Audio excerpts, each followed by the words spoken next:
I'm going to be carving a Halloween pumpkin.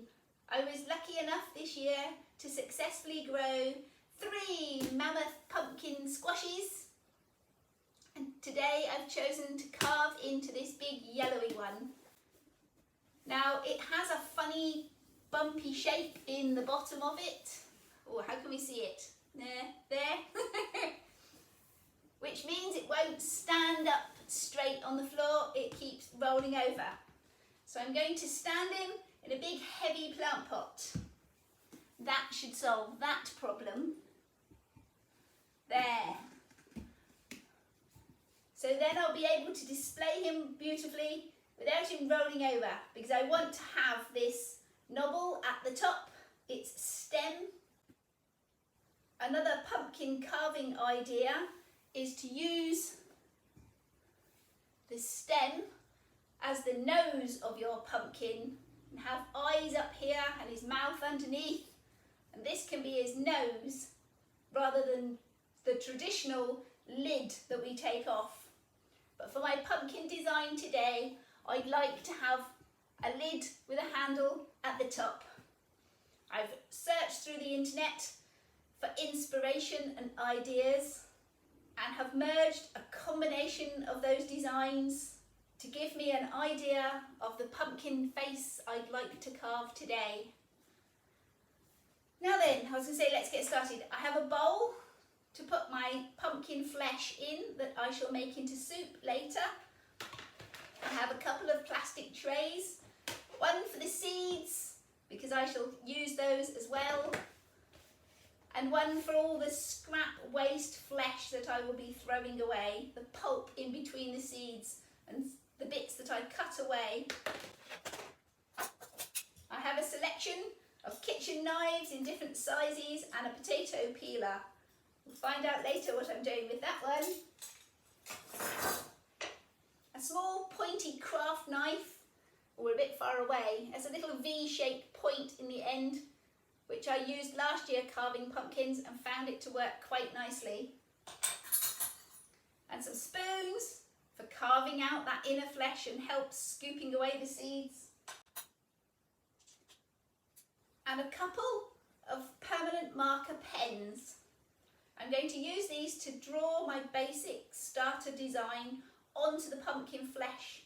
And when I've finished carving, if there's any black marks left behind, I found it washes off really nicely with some nail polish remover or isopropyl alcohol if you happen to have it, but not many people do. So nail polish remover is a good first go-to. So some nail polish remover and a bit of kitchen paper will wash away any marks left by my permanent marker pens. So let's draw a design on this pumpkin. Glasses down, and here we go. And if I make a mistake drawing my picture, it won't matter. I can wipe it off. So using the permanent markers, I can draw on my design, and with the nail polish remover and kitchen tissue, I can wipe off any mistakes. Which is just as well, because I make a few alterations. There, that should do for the eyes. Now for the mouth. Adding in those standard pumpkin spiky teeth.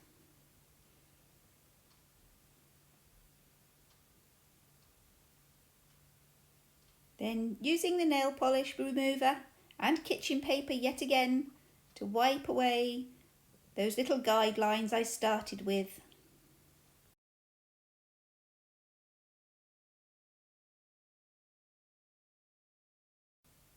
And finally, to give our pumpkin some kind of a nose. A little tiny one for this guy today. Now to get a knife and cut a lid off the top of my pumpkin's head. I'm using my short kitchen paring knife to cut a lid out of the top of my pumpkin, stabbing it in all the way round to make a lid. If you stab your knife in at a slight angle, When you lift your lid out and put it back on, it shouldn't fall into the pumpkin. If you cut straight up and down, your lid will fall back in. Lastly, trimming off the excess fluff from inside of that lid to give it a nice tidy finish.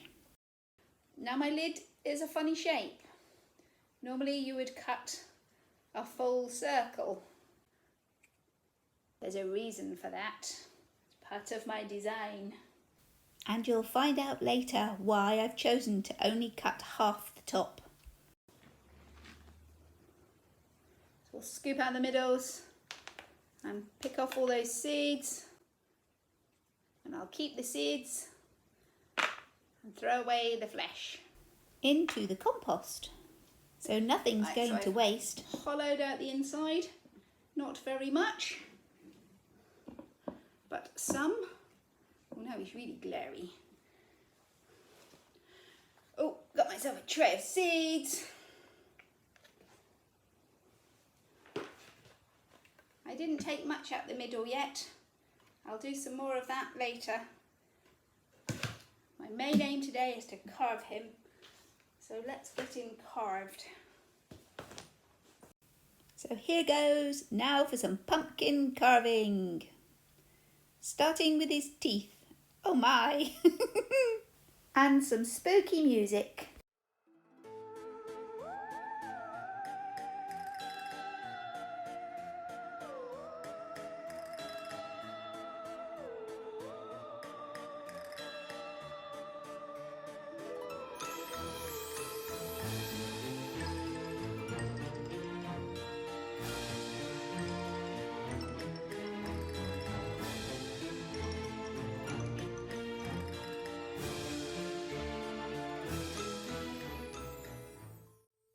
Now the basic shape is carved out. A little bit more prodding and poking and scraping to tidy up the edges, and we're done with that bit. As you see, I've carved half of his mouth in a traditional pumpkin carving style, but this second half of his mouth I'm going to use a slightly different technique to make that spiky toothed shape. So using my pointy craft tool to carve along the outline I've previously drawn, and then scraping off the outer skin, but still leaving behind all that inner pumpkin flesh.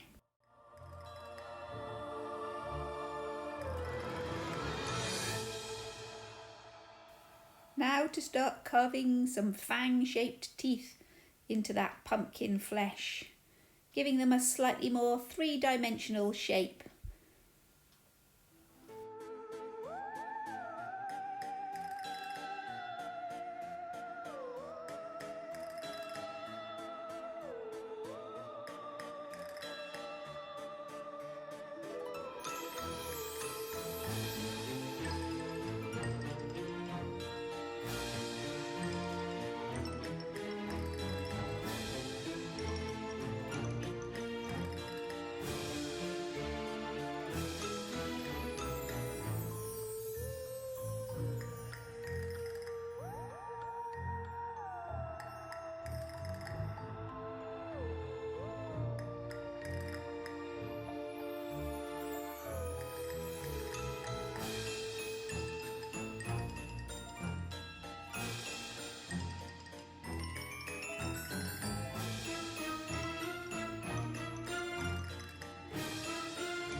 I spent 30 minutes carving and cutting and scraping and working away at those nice sharp pointy teeth, but I think it was worthwhile. I'm very pleased with the end result. They look good. So obviously I've speeded up this video. You don't want to spend 30 minutes watching me carving rounded, pointed pumpkin teeth.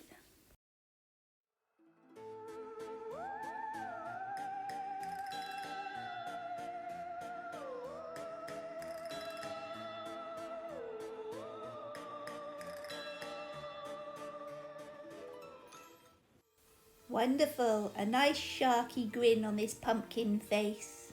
Loving it. At last, time to make a start on those eyes. Although I started with my crafting tool around the edges, I plan to cut this eye out right the way through the pumpkin in a big hole, just like I did with the first side of his mouth, in a traditional pumpkin carving style, cutting out small chunks at a time so I can keep that slightly rounded shape I want at the bottom. It's so easy to slip and make a gouge where you don't want one, especially when you're using the kitchen knife.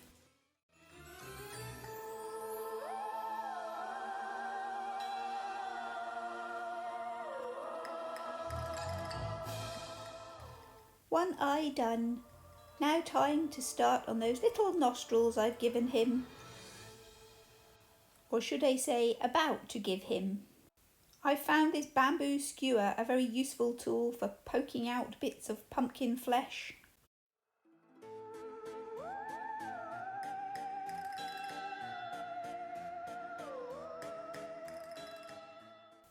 Now to start work on eye number 2.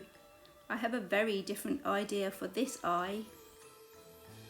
This is the lid to a perfume spray bottle. It gives me a perfect round circle mark for carving out the eyeball on this eye.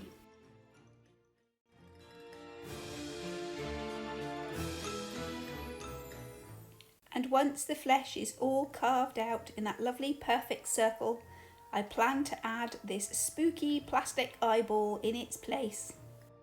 So carving and checking and carving and checking until I get that perfect eyeball fit.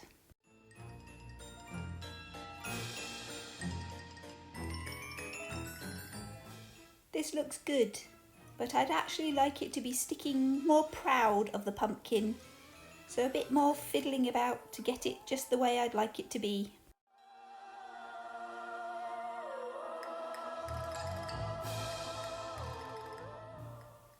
That's better, loving it, just the way I wanted, perfect.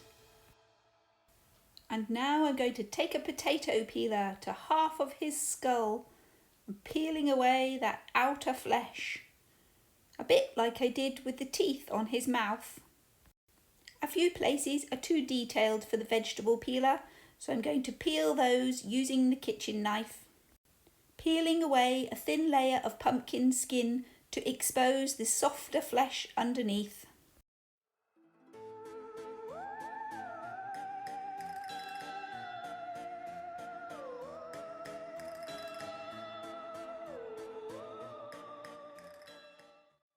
Now to carve some details into that exposed pumpkin flesh.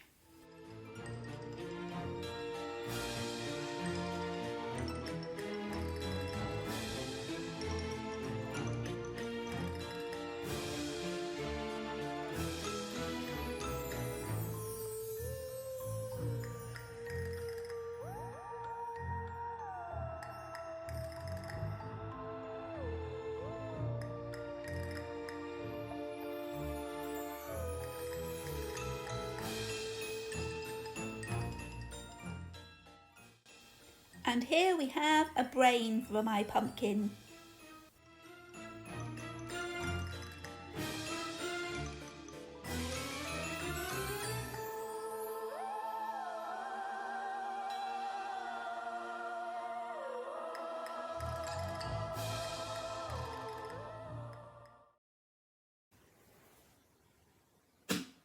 The brain was actually the quickest bit. Stuck out his eyes and his teeth took so long. I'm not sure what I'm going to do with his second nostril yet. Whether I don't know how to carve it a better nose sort of shape, because noses stick out, and obviously I've got the flat face of the pumpkin. Just don't know. I don't know what to do with that nostril. I think cut it out. In fact, looking at him in a video, definitely I'm going to cut that nostril out. Deep. Take his head off. There's his brains. Oh, the light's shining wrong. Go away, sunshine. Yay! Pumpkin all car. Ooh, you see the light coming in his mouth. Light, not light, dark. Light, dark.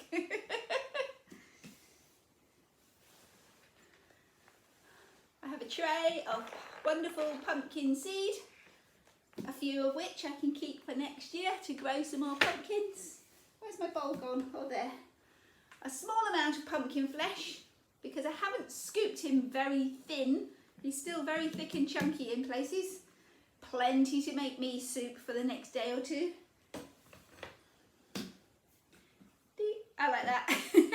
I lift his lid up and his mouth lights up. Boop. Now you see me? Do it with his eye. No, it doesn't work with the eye. It's the mouth that really catches it. And I love the brain effect. It's worked out really well. I did it once with a watermelon and that was most effective. I'll find a picture and put it next. This was a watermelon. I peeled off the outer flesh with a potato peeler and then carved into the white flesh to expose the red melon underneath. It's most effective and great for a Halloween party. So a part of exposed brain, plastic googly eye for this skin off side and more teethy like teeth. He's great, I love him. Yay! So we're not quite finished. I'll see you this evening and we'll put a light inside of him and see what he looks like in the dark. But I will say goodbye for now and we'll see you next time. And have a happy Halloween. Well, good evening. Here I am with Jack. It is nice and dark outside now, so time to switch him on and see how he looks. I've put some small battery operated lights inside, much safer than a candle flame. Ooh. Well, that makes him nice and glowy. Now to switch the lights off in this room and see him really glow. Hopefully show off this brain.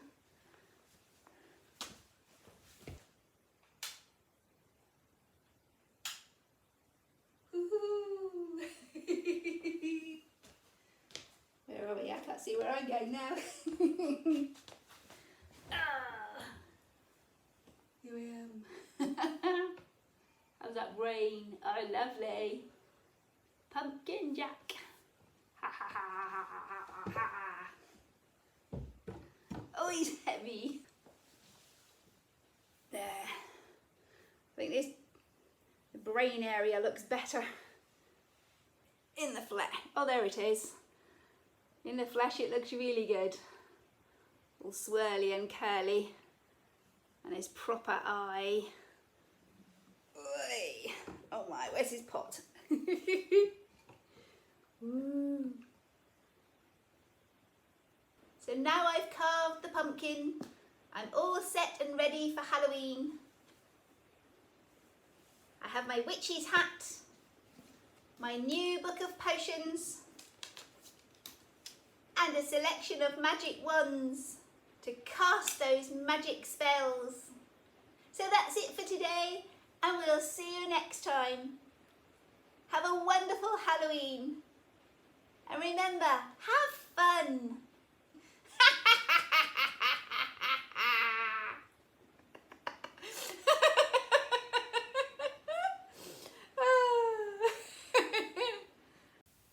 If you've enjoyed today's video, don't forget to click that like button and let me know. Click subscribe and YouTube will make sure you see my next video. So bye for now and we'll see you next time. And don't forget, whatever you're doing, have fun doing it.